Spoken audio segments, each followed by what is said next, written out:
মাননীয় স্পিকার, আমাদের সরকার দলীয় জোটের একজন বন্ধু উনি অনেক কথা বললেন, অন্তর্বর্তী সরকারের দায়টায় দিলেন। তো ওনারা এখন সরকারের পার্ট, প্রতিমন্ত্রী হয়েছেন, ওনাদের আন্দোলনের ফসল। তো জুলাই নিয়ে যতটুকু কাজ মাননীয় স্পিকার অন্তর্বর্তী সরকারই এখন পর্যন্ত করেছে, সেটাই আমরা এখন পর্যন্ত আছে, কিন্তু এটা পর্যাপ্ত আমরা এটাও বলি না। কিন্তু এই সরকার এর থেকে বেশি করে তারপরে কথা বলুক যে তারা জুলাই গণঅভ্যুত্থান নিয়ে কাজ করছে।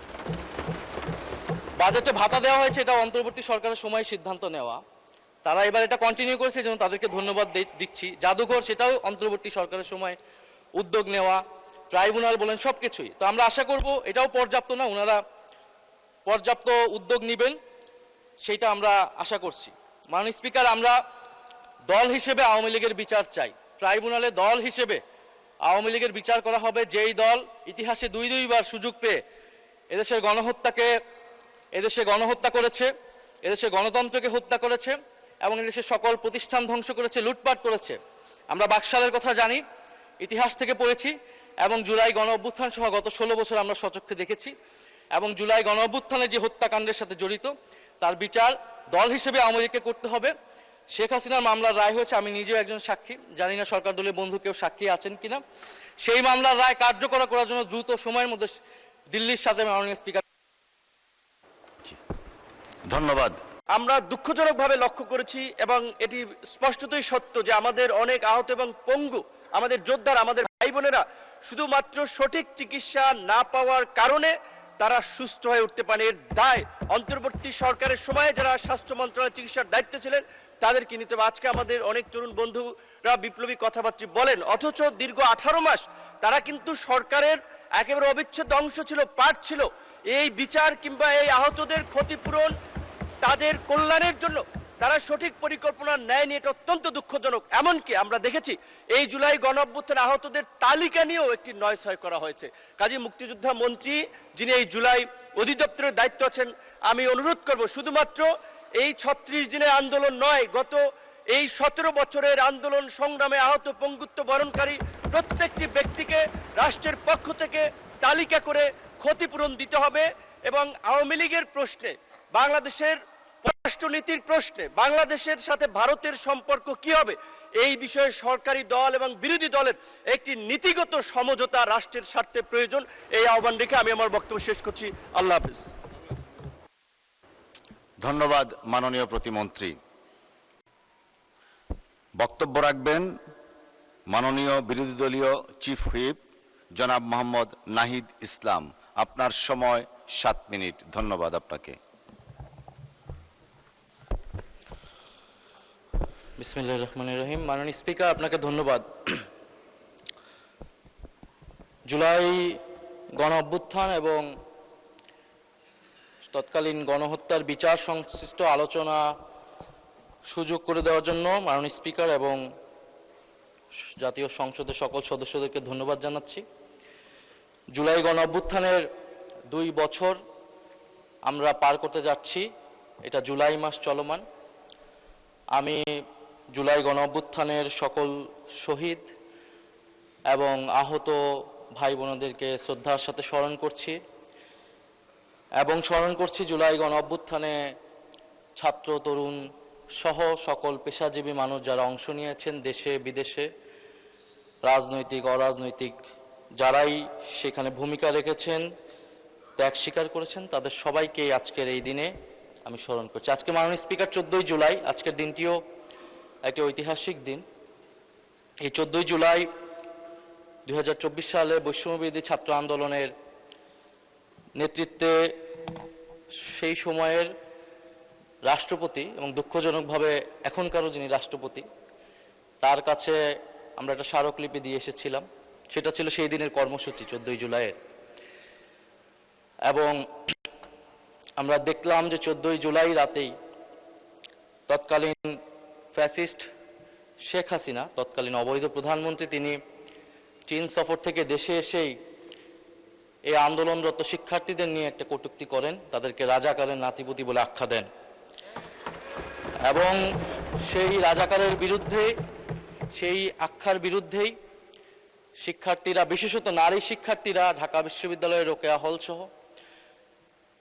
সারা বাংলাদেশের সকল ক্যাম্পাস থেকে ছাত্রছাত্রীরা বের হয়ে তুমি কে আমি কে রাজাকার রাজাকার কে বলেছে স্বৈরাচার স্বৈরাচার স্লোগানে মুখরিত করেছিল বাংলাদেশ। সেদিন থেকেই জুলাই গণ অভ্যুত্থান একটা রাজনৈতিক চরিত্র লাভ করে এবং আমরা পরবর্তী ঘটনাসমূহ সবকিছু জানি। তো অন্তর্বর্তী সরকারের সময় এই দিনকে জুলাই উইমেন্স ডে হিসেবে পালন করা হয়েছিল। এই সরকার চাইলে এই দিনটা আজকে স্মরণ করতে পারতেন, পালন করতে পারতেন, কারণ জুলাই গণ অভ্যুত্থানের নারীদেরকে আমাদের স্বীকৃতি দিতে হবে, স্মরণ করে যেতে হবে। তাদের আত্মত্যাগ কোনোভাবে আমরা ভুলতে পারবো না। ফলে এখনো সময় আছে সরকার চাইলে নারীদের নিয়ে এরকম, আমি জানি না তারা অলরেডি এরকম পরিকল্পনায় আছে কিনা। যেহেতু আজকে মূলত বিচার নিয়ে আমাদের প্রধান ফোকাস, বিচার নিয়ে অলরেডি কথা বলেছেন আক্তার হোসেন, আইনি জায়গা থেকে কথা বলেছেন। তো জুলাই গণ অভ্যুত্থান নিয়ে আমরা দেখছি মাননীয় স্পিকার এখনো ষড়যন্ত্র, জুলাই গণ অভ্যুত্থানের ব্যাখ্যা, মুক্তিযুদ্ধের সাথে তুলনা, কে ছোট কে বড়, ষড়যন্ত্র, নানান ব্যাখ্যা আসতেছে।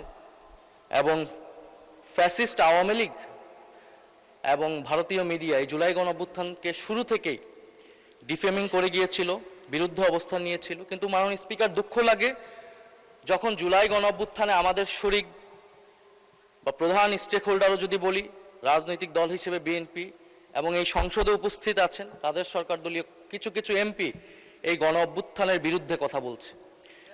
জুলাই গণ অভ্যুত্থান কি ডিজাইন ছিল না ষড়যন্ত্র ছিল মাননীয় স্পিকার ওনারা জানেন না। ওনারা জানেন না কে কিভাবে আন্দোলনে এসেছিল, কে কখন মারা গিয়েছে, স্নাইপার ছিল কি ছিল না, ওনারা জানেন না। তো মাননীয় স্পিকার, তো যারা জানেন, যারা মাঠে ছিল তাদের থেকে জেনে নিতে পারেন উনি, কিন্তু এই ধরনের বক্তব্যের আমরা কঠোর নিন্দা এবং প্রতিবাদ জানাই। মাননীয় স্পিকার, আমরা আরো দেখি এই সরকার দলের বিএনপির সংসদ সদস্য যিনি জুলাই গণ অভ্যুত্থানে যারা মারা গিয়েছেন এবং তাদের সাথে পুলিশি হত্যাকাণ্ডের তুলনা করছেন। এই বয়ানটা আওয়ামী লীগের বয়ান এবং পুলিশের হত্যাকাণ্ড এটা নাকি হাজার ছাড়িয়ে যাবে, হাজারে প্রকাশ করতে হবে, এই ধরনের কথা তিনি টকশোতে গিয়ে বলে বেড়াচ্ছেন। আমরা মুজিব বাহিনীর মুক্তিযোদ্ধাদের ইতিহাস জানি, সেই গল্প আজকে বলবো না মাননীয় স্পিকার। তো কথায় কথায় মুক্তিযুদ্ধকে বিকৃত করা, মুক্তিযুদ্ধের সাথে জুলাই গণ অভ্যুত্থানকে তুলনা করার ষড়যন্ত্র এবং রাজনীতি মাননীয় স্পিকার আমরা কিন্তু ঠিকমতোই বুঝি। মাননীয় স্পিকার, মামলা বাণিজ্য 1499টা মামলা হয়েছে প্রথম আলো একটা রিপোর্টের অনুসারে 5ই আগস্টের পরে। এর মধ্যে প্রথম আলো 40টি মামলা খতিয়ে দেখেছে প্রথম আলোর একটা অনুসন্ধানী রিপোর্টে। মামলার বাদীদের 14 জন বিএনপির সাথে জড়িত। 21টি মামলার হওয়ার আগে পরে কোনো না কোনো আসামির কাছ থেকে অর্থ দাবি, অর্থ লেনদেনের অভিযোগ পাওয়া গিয়েছে। বাকি 19 মামলায় রাজনৈতিক, ব্যবসায়িক, পেশাগত, পারিবারিক দ্বন্দ্ব থেকে অনেককে আসামি করা হয়েছে বলে অভিযোগ করেছেন ভুক্তভোগী ব্যক্তি ও তাদের স্বজনরা। আমার কাছে নামগুলোও আছে, অনেকগুলা রিপোর্ট এসেছে বিএনপির কারা কারা তৃণমূলে এই অনেকগুলা ভুয়া মামলা করেছে, যে মামলায় যে আসল আসামি, যে গণহত্যাকারী তার নামও আছে, আবার একজন সাধারণ ব্যবসায়ী বা ব্যক্তিগত দ্বন্দ্ব আছে তার নামও আছে। এমনকি বিএনপির অনেক নেতাকর্মীরও নাম আছে, তার অন্য পক্ষ হলে, অন্য কোরাম হলে তাদের নামও সেই মামলায় ঢুকিয়ে দেওয়া হয়েছে। এই হচ্ছে মাননীয় স্পিকার মামলার সারা দেশে যে সাধারণ মামলাগুলো, এবং অন্তর্বর্তী সরকারের সময় স্বরাষ্ট্র মন্ত্রণালয় থেকে উদ্যোগ নেওয়া হয়েছিল এই মামলাগুলোকে স্ক্রুটিনি করা। স্বরাষ্ট্রমন্ত্রী ভালো বলতে পারবেন এখন কি অবস্থায় আছেন। তারপরে মাননীয় স্পিকার আইসিটির ট্রাইব্যুনাল, তো ট্রাইব্যুনালের চিফ প্রসিকিউটর ওনারা সরিয়ে দিলেন, ওনারা ক্ষমতায় এসে কেন সরিয়ে দিলেন এর কোনো ব্যাখ্যা আমরা ওনাদের কাছ থেকে পাইনি। তা আমরা আশা করেছি যে উনি সরিয়ে দিয়েছেন ওনারা, যে এই কাজ, মামলার কাজ যাতে দ্রুততার সাথে এগোয়, আরো দক্ষতার সাথে যাতে ওনারা বিচারগুলো করতে পারেন। মাননীয় স্পিকার একটু সময় বাড়িয়ে দিবেন। মাননীয় স্পিকার, এই সরকার গঠিত হওয়ার পর কিছু রায় এসেছে, কিন্তু এই রায়গুলা, এই মামলার সব প্রসিডিওর আগের প্রসিকিউশন টিমই সম্পন্ন করে গিয়েছে। নতুন করে 3টি মামলার অভিযোগ গঠন করা হয়েছে, যার সবগুলো প্রসিকিউশন তদন্ত, আগের প্রসিকিউশন তদন্ত সম্পন্ন করেছে। আমার জানা মতে নতুন করে কোনো মামলার তদন্ত প্রক্রিয়া বর্তমান প্রসিকিউশন আগাতে পারেননি। মাননীয় আইনমন্ত্রী হয়তো ভালো আমাদেরকে সঠিক তথ্যটা দিতে পারবেন, আমি যদি ভুল হয়ে থাকে আমি খুশি হব যদি দ্রুততার সাথে আগায়, এটা আমাদের সকলের জন্যই সুখবর থাকবে। মাননীয় স্পিকার, যদি জি, আপনাকে আর 2 মিনিট বাড়িয়ে দেওয়া হলো, ধন্যবাদ। মাননীয় স্পিকার, আমাদের একজন সংসদ সদস্য বলেছেন বিরোধী দলীয় যে এই ট্রাইব্যুনাল দিয়ে বিচার সম্পন্ন করতে হলে দক্ষ বিচারক লাগবে, ট্রাইব্যুনাল বাড়াতে হবে। অন্তর্বর্তী সরকারের বাস্তবতা আমরা জানি, সেই সময় অনেক ধরনের চাপ ছিল, সরকারের সময় নির্ধারিত ছিল না, কিন্তু এই সরকার তো 5 বছরের জন্য নির্বাচিত সরকার। ট্রাইব্যুনাল নিয়ে তাদের পরিকল্পনা কি? এই ট্রাইব্যুনাল দিয়ে এই বিচার প্রক্রিয়া সঠিকভাবে সম্পন্ন করা যাবে না সঠিক সময়ের মধ্যে। ফলে প্রসিকিউশন টিমে দক্ষ আইনজীবী নিয়োগ এবং ট্রাইব্যুনাল বাড়ানো নিয়ে সরকারের কি পরিকল্পনা আমরা জানতে চাই। মাননীয় স্পিকার, আমাদের সরকার দলীয় জোটের একজন বন্ধু, উনি অনেক কথা বললেন, অন্তর্বর্তী সরকারের দায়টায় দিলেন। তো ওনারা এখন সরকারের পার্ট, প্রতিমন্ত্রী হয়েছেন, ওনাদের আন্দোলনের ফসল। তো জুলাই নিয়ে যতটুকু কাজ মাননীয় স্পিকার অন্তর্বর্তী সরকারই এখন পর্যন্ত করেছে, সেটাই আমরা এখন পর্যন্ত আছে, কিন্তু এটা পর্যাপ্ত আমরা এটাও বলি না। কিন্তু এই সরকার এর থেকে বেশি করে তারপরে কথা বলুক যে তারা জুলাই গণঅভ্যুত্থান নিয়ে কাজ করছে। বাজেটে ভাতা দেওয়া হয়েছে, এটা অন্তর্বর্তী সরকারের সময় সিদ্ধান্ত নেওয়া, তারা এবার এটা কন্টিনিউ করেছে, যেন তাদেরকে ধন্যবাদ দিচ্ছি। জাদুঘর, সেটাও অন্তর্বর্তী সরকারের সময় উদ্যোগ নেওয়া, ট্রাইব্যুনাল বলেন, সবকিছুই। তো আমরা আশা করব এটাও পর্যাপ্ত না, ওনারা পর্যাপ্ত উদ্যোগ নেবেন, সেটা আমরা আশা করছি। মাননীয় স্পিকার, আমরা দল হিসেবে আওয়ামী লীগের বিচার চাই। ট্রাইব্যুনালে দল হিসেবে আওয়ামী লীগের বিচার করা হবে, যেই দল ইতিহাসে দুইবার সুযোগ পেয়ে এদেশে গণহত্যা করেছে, এদেশে গণতন্ত্রকে হত্যা করেছে এবং এদেশের সকল প্রতিষ্ঠান ধ্বংস করেছে, লুটপাট করেছে। আমরা বাকশালের কথা জানি, ইতিহাস থেকে পড়েছি, এবং জুলাই গণঅভ্যুত্থান সহ গত 16 বছর আমরা সচক্ষে দেখেছি। এবং জুলাই গণঅভ্যুত্থানের যে হত্যাকাণ্ডের সাথে জড়িত, তার বিচার দল হিসেবে আওয়ামী লীগকে করতে হবে। শেখ হাসিনার মামলার রায় হয়েছে, আমি নিজেও একজন সাক্ষী, জানি না সরকার দলের বন্ধু কেউ সাক্ষী আছেন কিনা। সেই মামলার রায় কার্যকর করার জন্য দ্রুত সময়ের মধ্যে দিল্লির সাথে মাননীয় স্পিকার।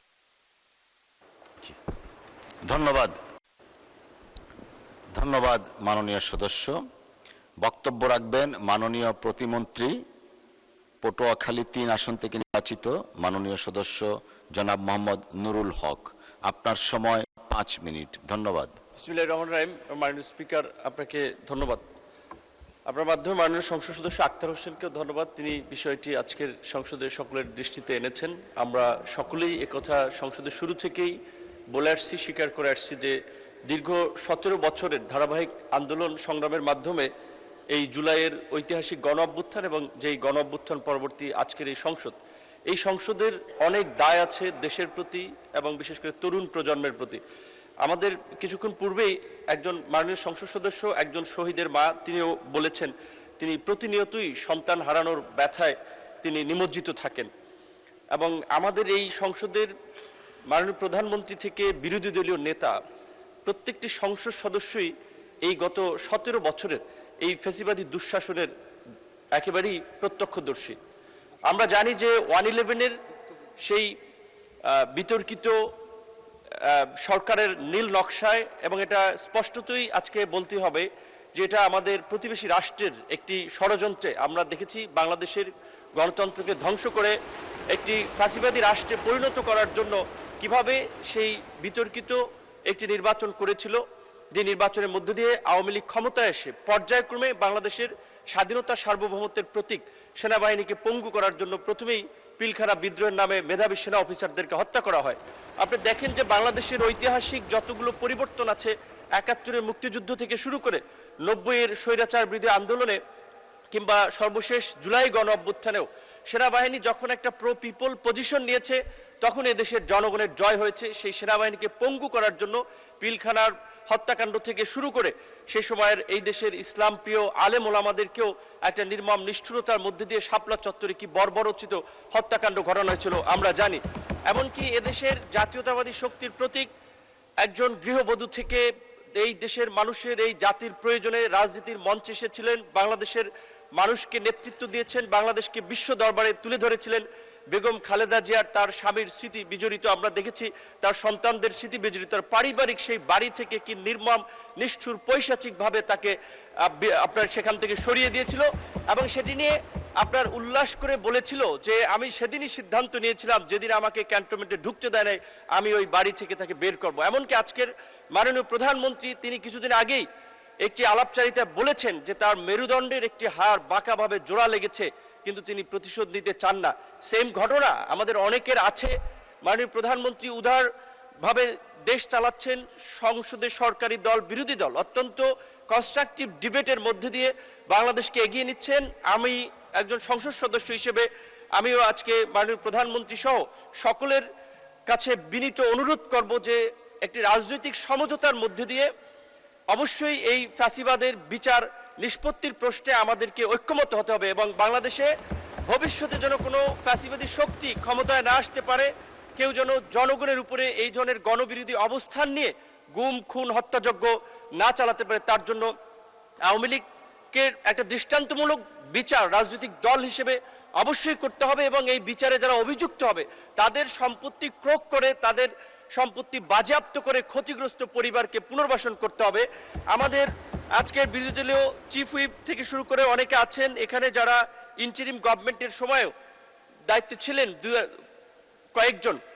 আমরা দুঃখজনকভাবে লক্ষ্য করেছি এবং এটি স্পষ্টতই সত্য যে আমাদের অনেক আহত এবং পঙ্গু আমাদের যোদ্ধারা, আমাদের ভাই বোনেরা শুধুমাত্র সঠিক চিকিৎসা না পাওয়ার কারণে তারা সুস্থ হয়ে উঠতে পারে। এর দায় অন্তর্বর্তী সরকারের সময়ে যারা স্বাস্থ্য মন্ত্রণালয়ের চিকিৎসার দায়িত্বে ছিলেন তাদেরকে নিতে হবে। আজকে আমাদের অনেক তরুণ বন্ধুরা বিপ্লবী কথাবার্তা বলেন, অথচ দীর্ঘ 18 মাস তারা কিন্তু সরকারের একেবারে অবিচ্ছেদ্য অংশ ছিল, পার্ট ছিল। এই বিচার কিংবা এই আহতদের ক্ষতিপূরণ, তাদের কল্যাণের জন্য তারা সঠিক পরিকল্পনা নেয়নি। এটা অত্যন্ত দুঃখজনক। এমনকি আমরা দেখেছি এই জুলাই গণঅভ্যুত্থানে আহতদের তালিকা নিয়েও একটি নয়ছয় করা হয়েছে।